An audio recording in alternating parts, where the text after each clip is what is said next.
Dans toute l'Espagne, le peuple peut enfin voter.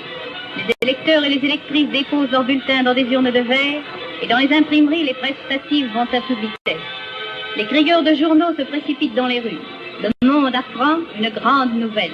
La réaction espagnole, responsable de la sanglante répression des Asturies, la réaction incarnée par Gilles Robles est balayée.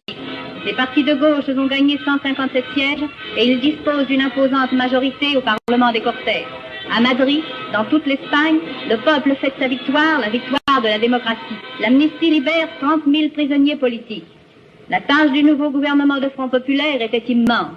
L'Espagne avait à liquider le lourd héritage de siècles de pression et de misère. Plus de la moitié de la terre appartient à 50 000 gros propriétaires. Mais 4 millions de paysans qui ne possèdent rien, ou presque rien, vivent avec leurs familles dans une misère quasi totale. Les maisons de paysans n'ont qu'une seule chambre. Le sol est fait de terre battue.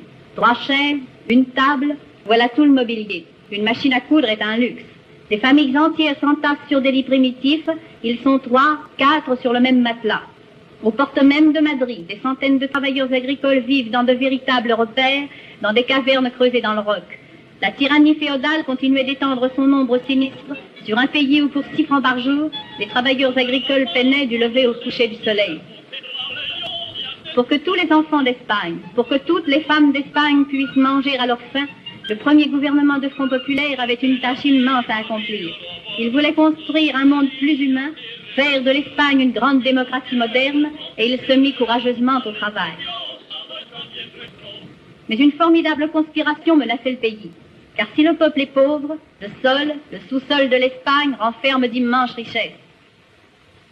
Charbon, 7 millions de tonnes. Fer, 5 500 000 tonnes. Cuivre, 4 millions de tonnes. Plomb, 130 000 tonnes. Argent, 45 000 kilos. Mercure, en tête de la production européenne. Charbon des Asturies, fer de Viedo et de Santander, mercure d'Almadène, cuivre de Rio Tinto, plomb de Peñarroya, richesse cotée dans toutes les bourses du monde, richesse qui attire les convoitises de tous les rapaces. Pour s'emparer de ces trésors, un complot international est tramé par la réaction et le fascisme. Joan March, financier et contrebandier international, qui prépare de Berlin l'insurrection en mai 1936. Gilles Robles, qui cherche la revanche de sa défaite électorale. Le général Sanjurjo, qui part d'Allemagne pour commander la rébellion. Le général Franco remplace en dernière heure Sanjurjo tué dans un accident.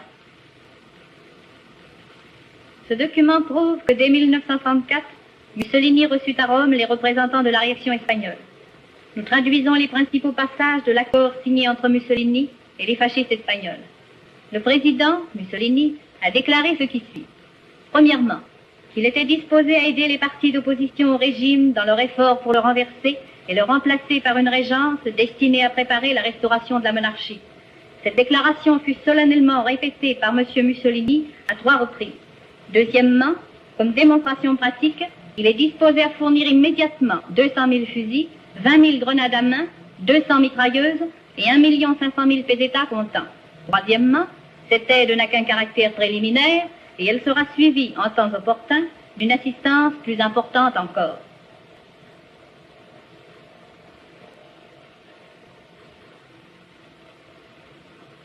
Hitler fomentait lui aussi l'insurrection fasciste en Espagne. 400 000 documents ont été saisis par la police au siège de l'organisation allemande de Barcelone. Ces documents démontrent avec quelle minutie les hitlériens préparaient leur intervention. Plus de 6 millions de francs étaient dépensés chaque année pour la propagande. Les insurgés de la seule ville de Madrid reçurent de Hitler 38 000 fusils et 18 000 revolvers. 18 juillet 1936, l'insurrection éclate au Maroc et s'étend bientôt à toute l'Espagne. Et le peuple dresse des barricades pour défendre son gouvernement légitime. À Madrid, à Barcelone, à Valence, presque partout, le soulèvement militaire est écrasé. Nulle part, la population ne se joint aux rebelles. Le général Franco, pour continuer la guerre, doit faire venir du Maroc les troupes mortes et la légion étrangère. Tandis que les mercenaires du fascisme, forts en officiers et en matériel de guerre, commencent la conquête de l'Espagne, par dizaines de milliers, les jeunes gens s'enrôlent dans les milices gouvernementales. Au milieu de l'enthousiasme frénétique de la population, les miliciens défilent dans les rues. Ils n'ont que des armes de fortune, un équipement rudimentaire.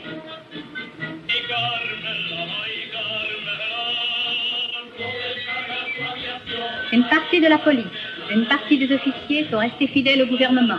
Mais pourtant, les miliciens manquent de cadres.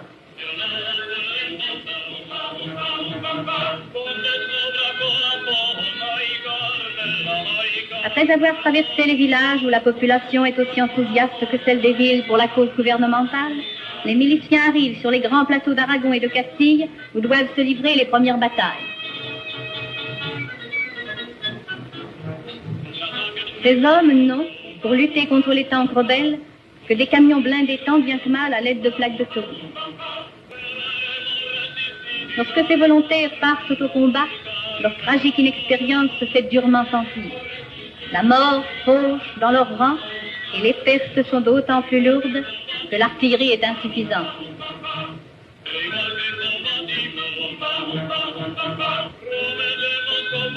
Les cadres militaires s'improvisent en pleine guerre. Les employés, les paysans, les instituteurs, les ouvriers deviennent officiers, commissaires politiques, apprennent au front l'art de commander. Avec les modestos et les listeurs, les chefs sortent du rang, comme jadis nos Hoches et nos Kléber.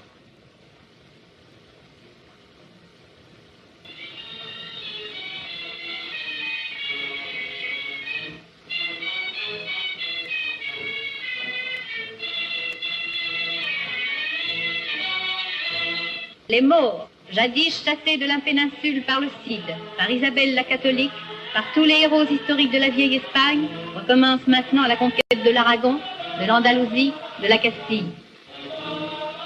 Les mercenaires de Franco ne s'attaquent pas seulement aux combattants, ils massacrent aussi la population civile. L'horreur des massacres qu'ils commirent à Badajoz révolta l'humanité entière. Le rôle des Marocains et des étrangers de la Légion est capital au début de la guerre civile.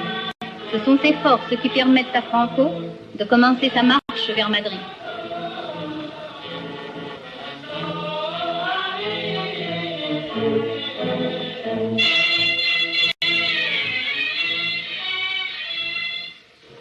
L'armée gouvernementale s'organise.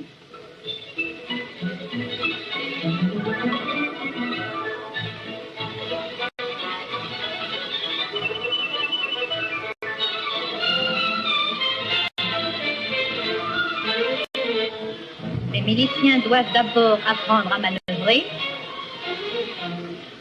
à obéir.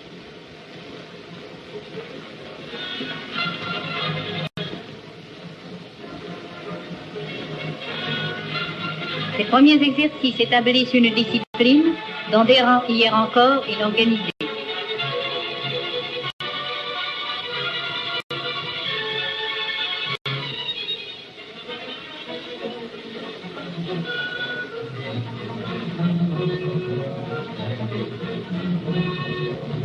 Les forces toujours plus nombreuses rejoignent les rangs de l'armée espagnole dans un enthousiasme comparable à celui des engagés volontaires qui devinrent, sous la Révolution, des soldats de l'an 2. Au milieu de la foule qui les acclame, les jeunes gens vont s'enrôler dans les milices.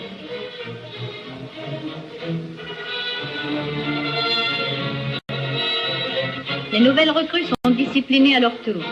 Elles reçoivent des armes et vont rejoindre leur poste au front.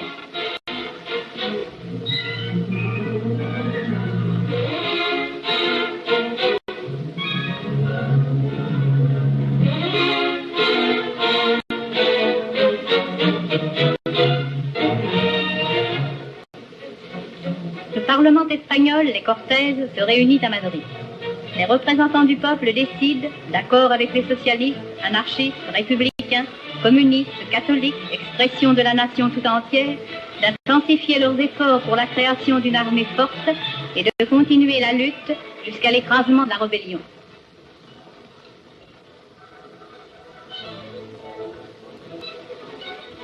Quand ils arrivent devant Madrid, les mercenaires de Franco se heurtent au rempart de l'héroïsme espagnol. Mais depuis le début de la guerre civile, aucun train de munitions n'a pu passer la frontière franco-espagnole. Le gouvernement français a déchiré le traité de commerce qui le liait à l'Espagne. Les rebelles, eux, sont magnifiquement ravitaillés en armes, mais l'armée gouvernementale n'a pas assez de fusils, pas assez de mitrailleuses, pas assez de munitions, pas assez d'avions. Irun, Saint-Sébastien, toute la région basque tombèrent parce que les soldats n'eurent à leur disposition que d'antiques canons.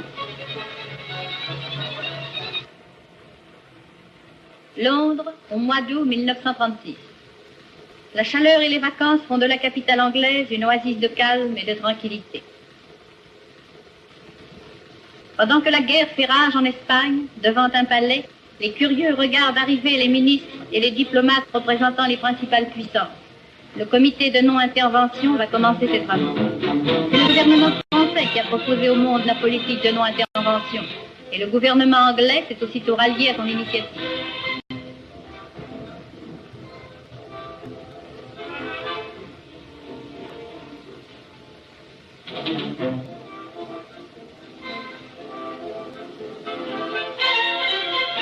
L'Italie et l'Allemagne ont rapidement adhéré à la proposition française.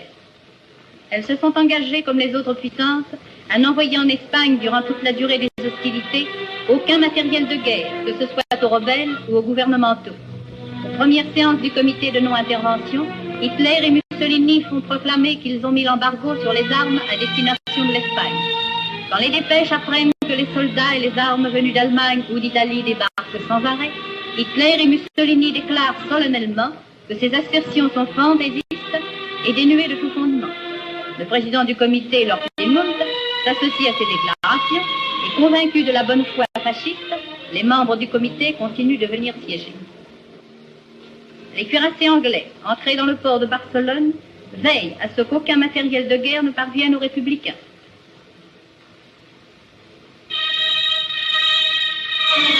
Le général Franco, toujours entouré de ses mercenaires marocains, se met aux ordres des officiers italiens qui arrivent en Espagne en tête de véritables armées qui forment les troupes de choc du fascisme. Les troupes mussoliniennes montent vers le front. À bicyclette, les bersaglieri vont de l'avant, le casque fièrement posé sur le côté.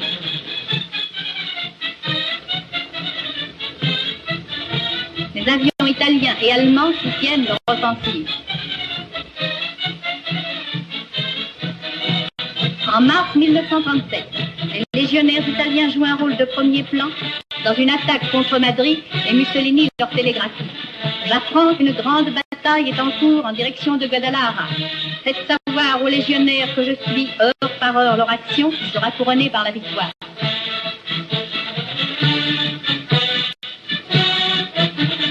Mais ils se heurtent au courage et à l'organisation des armées qui défendent le gouvernement légitime de l'Espagne, et la victoire escomptée par Mussolini à Guadalajara se transforme en victoire de la République espagnole.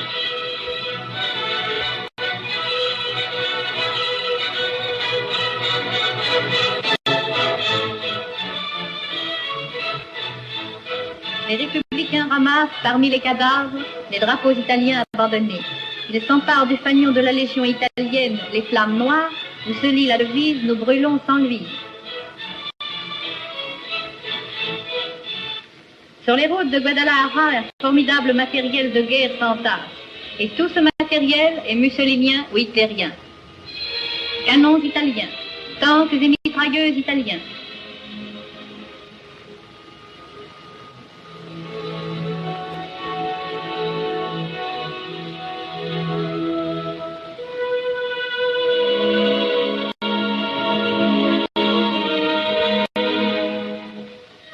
Encore des canons italiens fabriqués à Breda. Toujours des canons italiens qui, d'après cette inscription, ont contribué à la prise de Malaga.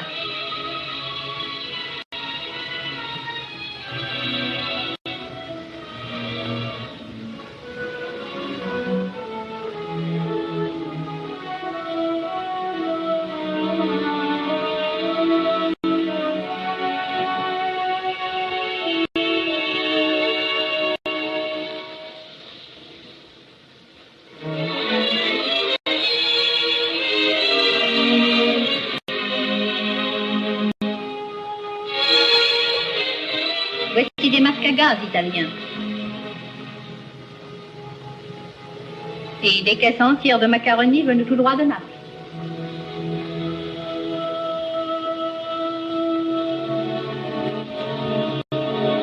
Les radios, les téléphones de campagne allemands.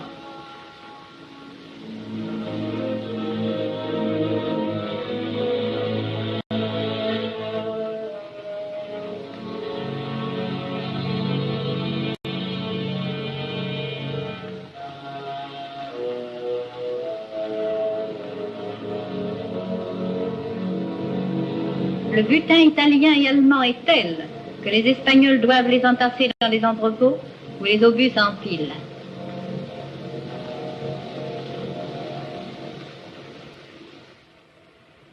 Dans leur victoire de Guadalajara, comme dans leurs autres victoires, les républicains ont fait de nombreux prisonniers.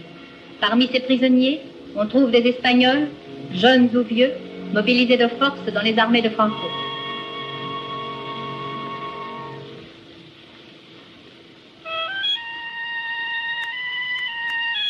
La plupart de ces Espagnols, une fois au milieu de leurs frères républicains, manifestent leurs vrais sentiments, des sentiments qui vont du fond du cœur au gouvernement de leur pays.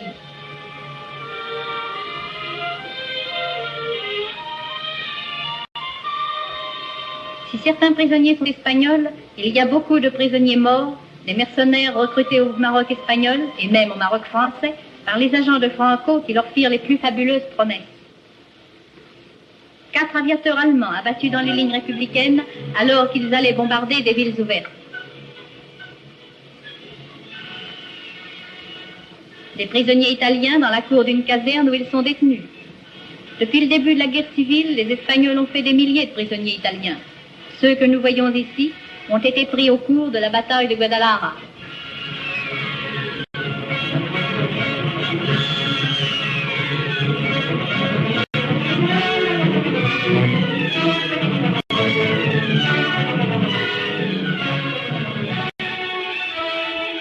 Le jour même de cette bataille, le comité de non-intervention poursuivait ses travaux et les représentants de Chamberlain déclaraient ne pas avoir de renseignements sur le débarquement de contingents italiens. Vivant démenti aux déclarations de Londres, les prisonniers italiens s'entassaient dans les camps. En voici qui lisent le journal antifasciste Grido del Popolo, rédigé dans leur langue maternelle.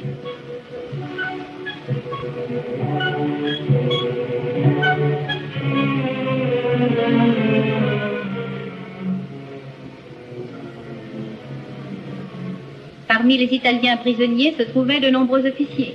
En voici quelques-uns qui posent d'assez mauvaise grâce.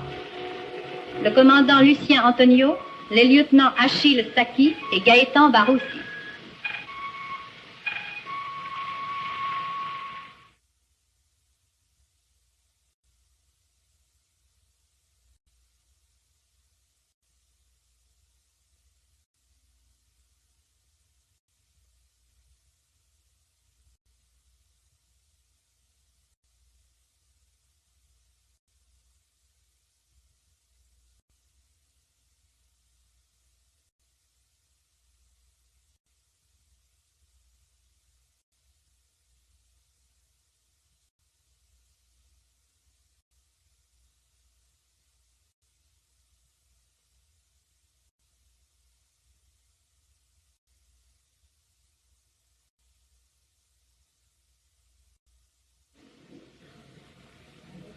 Mi dica, Sì, sì. mi dica allora il suo nome, il suo cognome, Io ero il luogo di sergente nascita maggiore, sì, sì. e la professione. Sì, sì. Ero sergente maggiore, mi chiamo Tanner Alfonso, nato a Merano, provincia di Bolzano, domiciliato a Merano, provincia di Bolzano, in via Manzoni, numero 22. Prima di venire in Spagna, dove si trovava lì? Nel 4 Reggimento Fanteria Carista a Roma. Partiva mai un bel giorno, vero? Ci hanno detto che si doveva partire, dato che l'Italia insomma c'aveva insomma, c'aveva degli interessi nella guerra spagnola. Prima non ci avevano mai parlato della guerra spagnola e poi lì ci hanno detto che occorreva un intervento, vero, di truppe italiane così, per andare in Spagna, insomma, però non ci hanno detto di combattere, ci hanno detto solamente per fare delle istruzioni, vero, alle reclute spagnole. E lì hanno domandato se si vuole partire e tutti, ma non hanno mica detto proprio la Spagna, ha detto questo qui per la Spagna, ci ha detto un tenente, vero, il colonnello non ci ha mica detto che si andava in Spagna così, il tenente così in modo confidenziale ci ha detto insomma che si trattava di andare in Spagna così, ma il colonnello questo ci ha detto solamente oltremare, dice, oltremare dove sia, dice, il Giappone, Abissinia, la Libia, dice, dove sia, dice, chi è disposto, e, insomma sono partiti tutti quanti, però nessuno sapeva che si andava in Spagna, qualcuno se lo immaginava. A Cadice dove sono stati? A Carrisi ci siamo fermati, però a Carrisi abbiamo trovato insomma, parecchi militari italiani. Molti militari italiani. Sì, c'era il porto che era tutto pieno di pezzi di artiglieria e autocarri, tutto materiale italiano. Tutto fabbricato in Italia. E tutto materiale italiano? Tutto, proprio soldati, ufficiali? Sì, esclusivamente italiano. Solamente più tardi, poi ancora dopo Guadalajara, ci hanno portato delle reclute spagnole, vero? E hanno formato un'altra compagnia spagnola. Per istruire? Sì. Sì, per effettuare la sì, ma però il materiale arrivava sempre in Italia, continuamente, per mangiare anche tutto quanto. Mangiare, vivere, tutto l'Italia. Quindi non dipendevano dall'armata spagnola? No, per niente proprio. Il comando era sempre tutto italiano. Tutto italiano. Tutto italiano. Quindi c'era una separazione netta fra sì, gli italiani sì, e una separazione netta proprio. Sì. Perché noi anche avevamo l'intendenza, vero? Ma per esempio le perdite che loro hanno subite, che erano molto numerose, non è vero? Sì. Vero? Ma noi dei carri... Come venivano recuperati? Noi dei carri, vero? Il y a 40 000 soi-disant volontaires italiens en Espagne, avoue Mussolini. Il y en a en réalité plus de 100 000. Du côté républicain, les internationaux, véritables volontaires, n'ont jamais été plus de 15 000 et tous ont été retirés du front depuis l'automne 1938. Le comité de non-intervention avait proposé le retrait de forces égales sur les deux fronts. Mussolini a retiré 10 000 éclopés, aussitôt remplacés par des forces nouvelles. Voici les forces italiennes en Espagne, passées en revue par des généraux italiens et rebelles, qui répondent au salut romain de leurs soldats.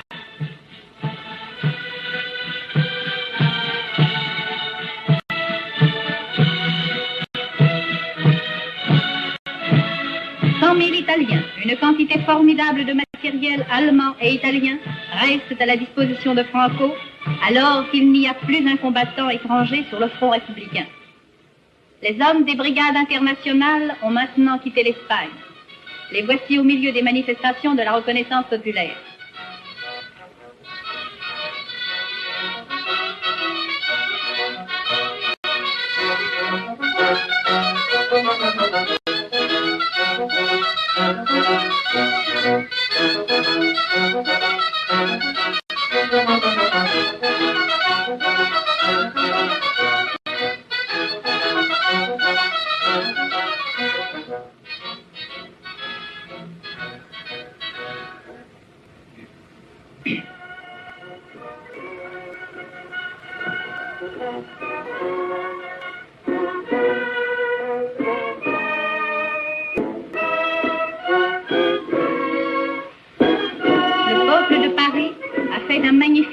Aux volontaires.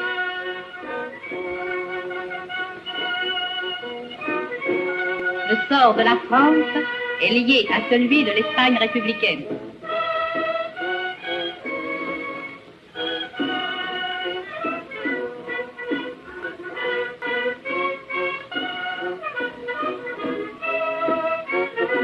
Ces Français qui se battirent au-delà des Pyrénées savaient que le sort de leur pays se jouait là-bas. Si l'Espagne devenait la proie du fascisme international, la sécurité de la France serait dangereusement menacée. Les Espagnols, qui continuent héroïquement la lutte, se battent et meurent pour notre liberté comme pour la leur. Ils défendent la liberté de conscience et voici l'enterrement religieux d'un Basque tombé sur le front pour défendre sa grande et sa petite patrie, pour venger les prêtres de son pays assassinés par Franco.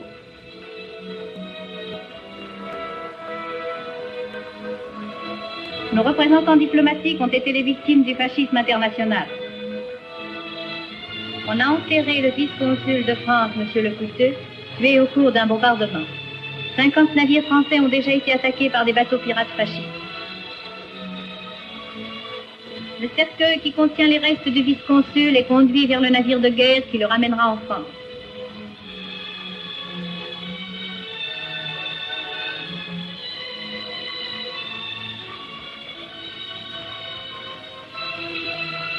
L'armée républicaine rend les honneurs à la victime.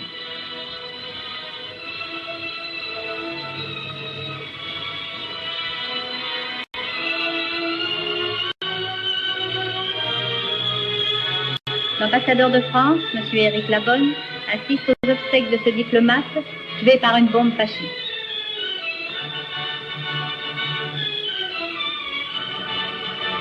Le comité de Londres ne protège pas davantage la vie et les biens des citoyens britanniques. Des centaines de bateaux anglais ont été attaqués, des dizaines de marins anglais ont été tués. le pavillon britannique recouvre les cercueils de ses victimes des bombes italiennes ou allemandes.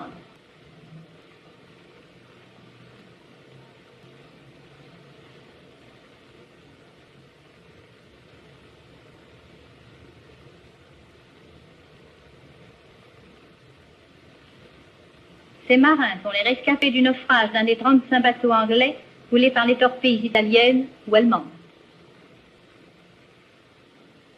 Le pavillon à 2 cercles noirs de la non-intervention, hissé au mât des navires, n'a empêché ni les arraisonnements ni les torpillages, et 6 représentants du comité de non-intervention ont été tués. La Méditerranée et l'Atlantique sont parcourus depuis le début de la guerre par des sous-marins soi-disant inconnus, par des bateaux pirates aux ordres du fascisme international qui veut s'assurer la maîtrise de ses mers. Presque toutes les routes maritimes françaises et anglaises sont commandées par l'Espagne. L'axe Berlin-Rome, s'il triomphe en Espagne, pourra couper les routes maritimes qui relient la France à ses colonies d'Afrique et d'Indochine.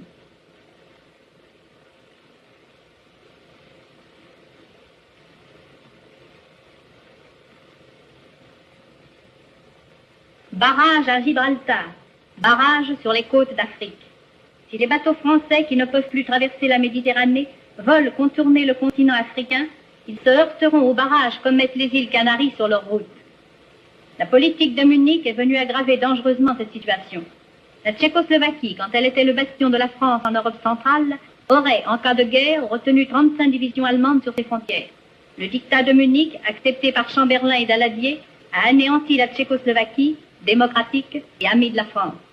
Si le fascisme international triomphait en Espagne, 40 millions de Français auraient, en cas de guerre, à faire face à un bloc fasciste de 140 millions d'habitants. La France aurait 3 frontières à défendre. Frontière allemande, où les forces hitlériennes sont grâce à Munich plus fortes de 35 divisions. Frontière italienne, frontière espagnole. La guerre couperait aussi la France de ses colonies, riches en hommes et en ressources. L'Espagne, les Baléares, la Sardaigne, l'Italie barrent la Méditerranée. Fernando Po, colonie proche du Congo, les Canaries, la Galice barreraient l'Atlantique.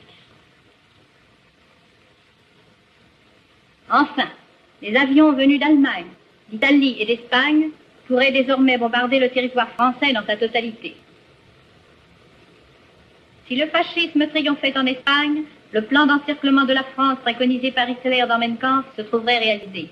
Il pourrait alors espérer anéantir la France, pays auquel il avouait une haine implacable qu'il exprime dans son livre. L'ennemi mortel, l'ennemi impitoyable du peuple allemand est et reste la France. Peu importe qui est gouverné ou qui gouvernera la France, que ce soit les Bourbons ou les Jacobins, les Napoléons ou les démocrates bourgeois, les républicains cléricaux ou les bolchevistes rouges, le but final sera toujours de s'emparer de la frontière du Rhin. Et plus loin, dans Mein Kampf, Hitler exprime le souhait que l'Allemagne parvienne à isoler si bien la France que cette seconde guerre ne soit plus une lutte de l'Allemagne contre le monde entier, mais une guerre défensive menée contre une France qui ne cessait de troubler la paix mondiale. Les plans exposés par Hitler dans Mein Kampf, le développement de la France se réalise quand le fascisme international occupe notre frontière des Pyrénées. La politique de non-intervention a privé les républicains de vivres et d'armes. Elle a permis aux armées de Mussolini de conquérir la Catalogne.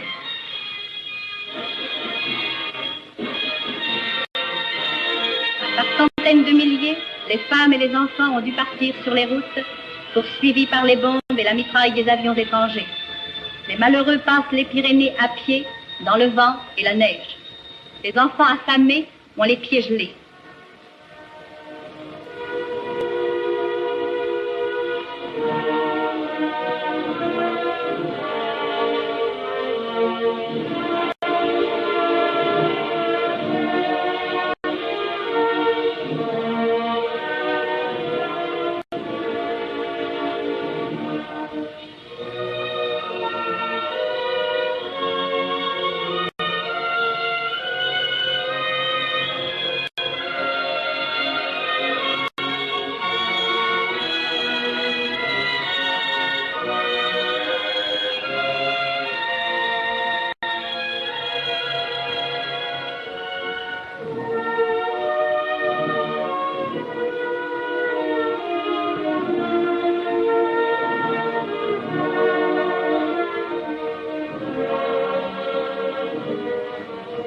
Les armées républicaines sont accueillies en France par les troupes sénégalaises et désarmées.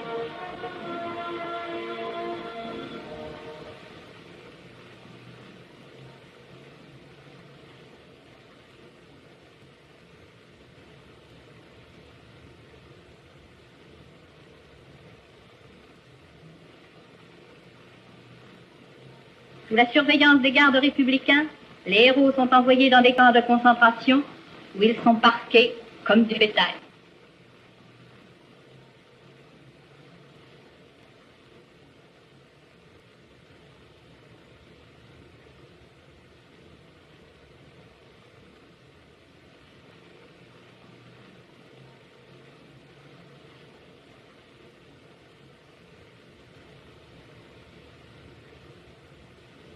Je ne bombarderai jamais Madrid, il y a des innocents, avait déclaré Franco. Mais tous les jours, les avions italiens et allemands s'acharnent sur Madrid, sur Valence, sur toutes les villes, sur tous les villages de l'Espagne républicaine, que malgré ses efforts, ils n'arrivent pas à conquérir. La zone centrale, une fois et demie plus grande que la Belgique et la Hollande réunies, résiste héroïquement sous les bombes. Irvine, Irvine, Irvine. Les immeubles de 6 étages rasés par les bombes. Les Junker, les Messerschmitt, les Dormier, les Heineken de Hitler sont passés par là.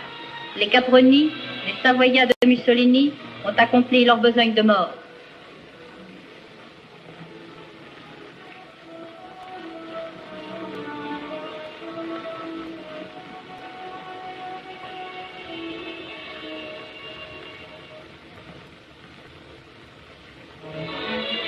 Le comité de non-intervention interdit aux républicains de se procurer une défense antiaérienne, arme strictement défensive.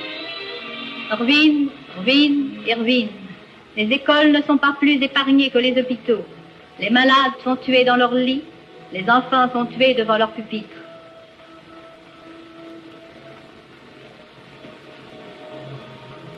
Voici le bilan des bombardements pour une seule province de l'Espagne. 20 000 victimes dans la population civile, 4 000 morts, 16 000 blessés.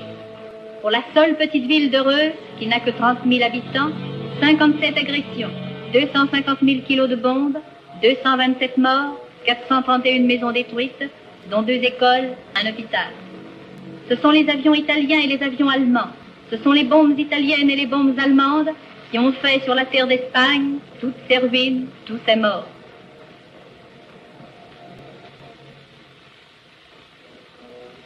Tant d'horreurs n'ont pas abattu la force de résistance de l'Espagne. Les usines républicaines travaillent à plein, mais le matériel qu'elles fabriquent est loin de répondre à tous ses besoins. Les chaussures que fabriquent ces jeunes serviront aux combattants qui défendent à la fois leur liberté et la nôtre.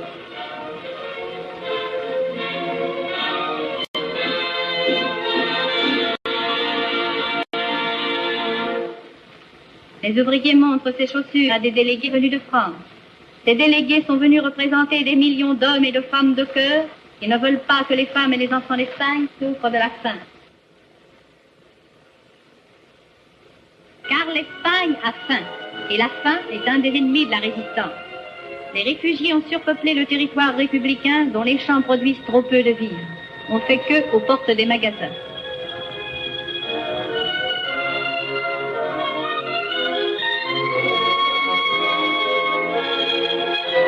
Le gouvernement français refuse de rendre à l'Espagne 1,4 milliard d'or déposé à la Banque de France.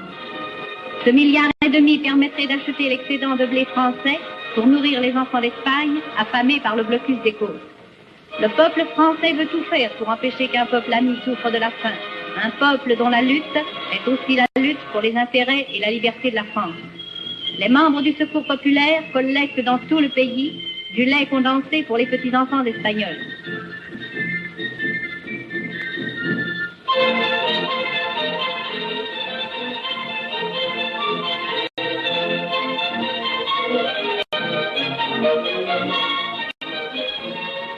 Le lait condensé venu de France est arrivé en Espagne. Ces flots blancs emplissent des marmites. Quand le lait est chaud, les enfants qu'on conduit là à leur maman peuvent boire un verre de lait. Un verre de lait par jour et un enfant est sauvé. Quelques biberons par jour et c'est un nourrisson qui peut vivre. Le lait de France sauve les enfants par centaines.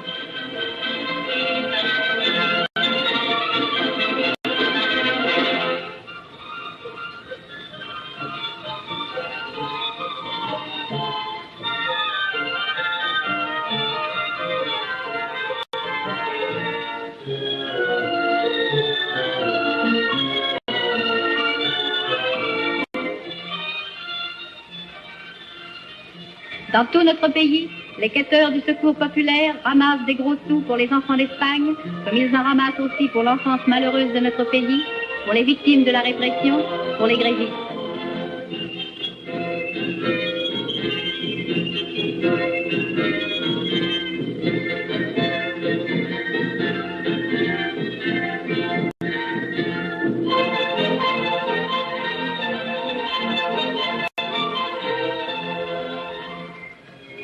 Voici une camionnette du secours populaire devant les usines Citroën. Ces militants savent que pour être efficace, un effort de solidarité doit être continu. Une semaine sans lait de France et des milliers d'enfants espagnols sont menacés de mort. On collecte aussi des vêtements, des conserves, du tabac. En 1938, le Secours populaire de France a pu envoyer en Espagne plus de 4 millions de tonnes de vivres et de vêtements. Le Secours populaire a, depuis le début de la guerre, collecté environ 20 millions de francs. Ces vêtements s'entassent dans l'entrepôt du Secours populaire. Les femmes qui les rangent n'oublient pas la boule de naphtaline qui préserve des mythes, une brassière qui peut sauver un enfant du froid.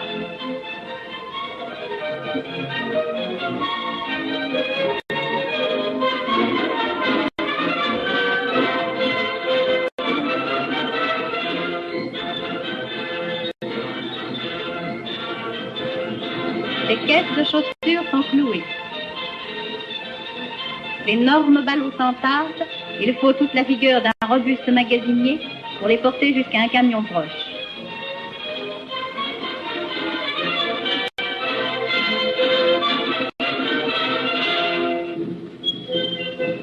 Quatre camions du Secours populaire de France parcourent la campagne. En voici un qui s'arrête devant une porte de ferme. Les paysans, qui n'ignorent pas le malheur de leurs frères d'Espagne, leur ont donné plus de 100 000 tonnes de vivres. Ce fermier apporte des pommes de terre qui nourriront une famille espagnole.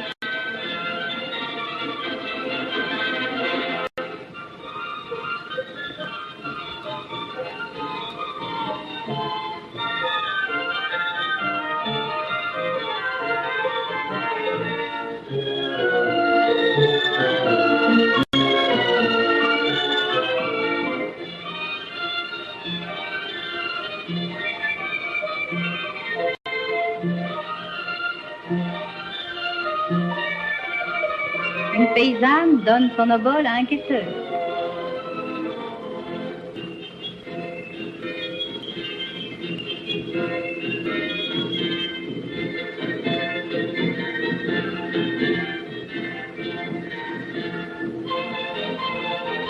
Le paysan qui partait au champ glisse son offrande dans un tronc. Le peuple français, si généreux, si compatissant aux misères humaines, désire soulager la souffrance du peuple espagnol. Mais pour que ce désir devienne une réalité agissante, il faut que des organisations comme le Secours populaire accomplissent un formidable travail. Ainsi, 100 millions de francs ont-ils été envoyés par notre pays en Espagne depuis le début de la guerre. Ce train est rempli de vivres et de vêtements venus du monde entier. Pour que ces wagons soient remplis, il a fallu des centaines de réunions, d'affiches, de collectes à l'usine, dans la rue, au champ. Il a fallu que des hommes donnent, sans compter, leur temps, leur activité.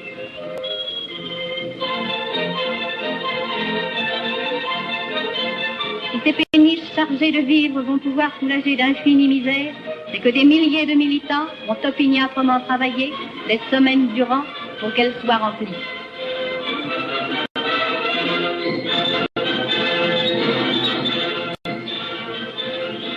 À Marseille, on charge un bateau de vivres que les hommes et les femmes de France envoient aux Espagnols.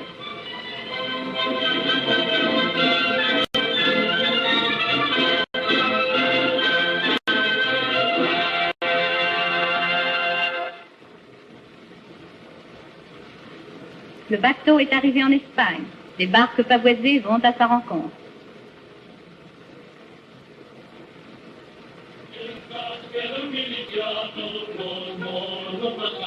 Les caisses de vivres, de vêtements, de médicaments sont chargées sur des camions.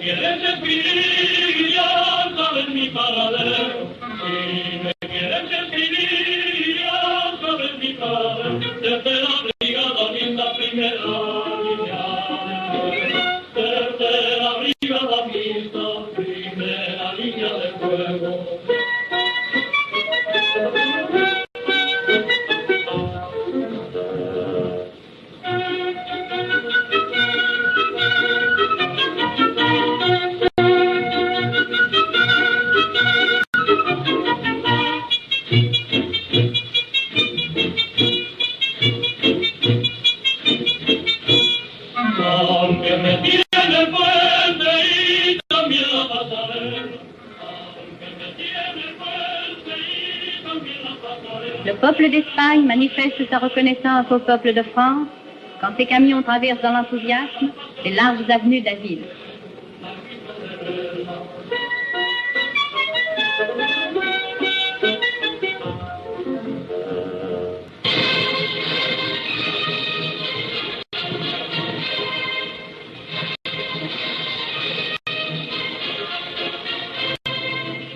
Ajoutez vos gros sous à ces gros sous collectés par le Secours populaire de France et ces enfants pourront être sauvés. Jetez une pièce de monnaie dans le drapeau que portent les inlassables quêteurs de Secours populaire pour que ces enfants puissent avoir du lait, pour que, de l'autre côté des Pyrénées, s'apaisent les cris d'un enfant qui souffre de la faim.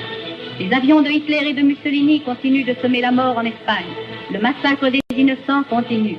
Mais le courage espagnol n'est pas abattu.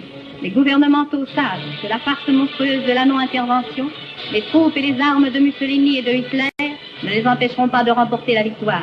Les gouvernementaux réaliseront le but essentiel de leur victoire, l'Espagne aux Espagnols. Vive l'Espagne pour que vive la France dans la paix. Redoublons nos efforts et l'Espagne vivra.